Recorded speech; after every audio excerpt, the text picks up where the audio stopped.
Je m'appelle Christophe Jourdan, je suis chercheur au CIRAD. Je travaille sur les systèmes racinaires des arbres. Dans le projet EcosFix, nous avons 3 services écosystémiques qui sont étudiés. Le stockage du carbone, la fixation du sol par les racines et la redistribution hydraulique. Ici, à Restinclière, nous étudions le stockage du carbone. Quand est-ce que les racines fines, quand est-ce que les racines elles poussent par rapport au débourrement des feuilles et tout ça, donc celui qu'on mettra par exemple là-bas, on le mettra un peu plus loin. On fait ça?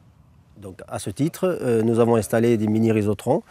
Ce sont des tubes transparents dans le sol pour mesurer la dynamique racinaire au cours du temps.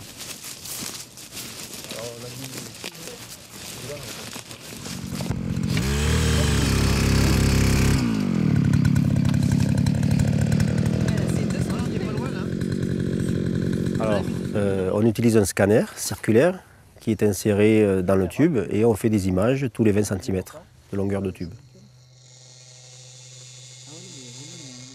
Donc on a 5 images sur un tube de 1 mètre et on fait ces images toutes les semaines ou tous les mois, ou ça dépend de la vitesse de croissance de l'arbre. Okay. Donc on a installé ce dispositif de mesure de dynamique de croissance racinaire au Costa Rica. On a déjà 30 tubes installés depuis 2 ans sur du caféier à l'ombre et caféier plein soleil. On a des tubes installés au Laos. On a aussi dans différents systèmes, des systèmes avec du teck en culture pure et des systèmes avec de la jachère et des systèmes avec du riz aussi pur. Le 4e site du projet EcosFix est Champs-Rousse. Là, nous n'avons pas ce même système de tubes, mais des vitres qui sont installées directement dans le sol. Pourquoi on n'a pas pu installer ces tubes? Parce qu'il nous faut pouvoir perforer le sol sur une distance d'1 mètre, une profondeur d'1 mètre. Et à Champs-Rousse, on n'a que de la pierre. Et c'est plus facile de faire un grand trou et installer une vitre plutôt que d'installer des tubes par carottage. Après.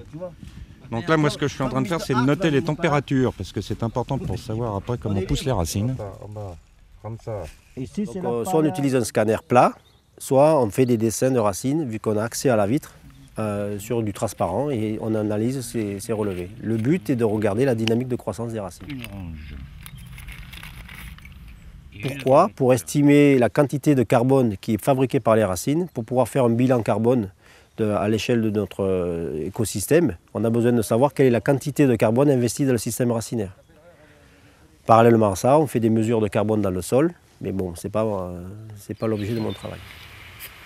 Donc là, il faut mettre ça dans la terre.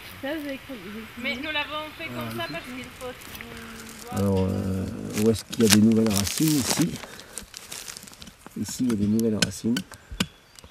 Tout le carbone qui va être alloué aux racines par la croissance de racines, racines fines mais aussi racines grosses, c'est du carbone qui est stocké pour un temps non indéfini, mais qui est stocké dans le sol.